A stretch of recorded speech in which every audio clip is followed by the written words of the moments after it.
So why does a database need a log file? Shouldn't we just have the data file to store our data? What's with the log file?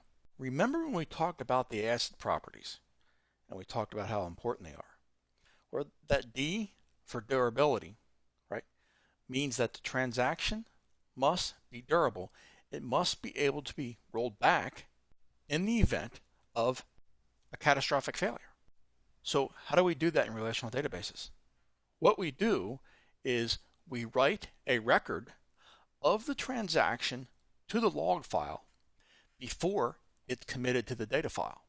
We are always one step ahead of the data file with the log file.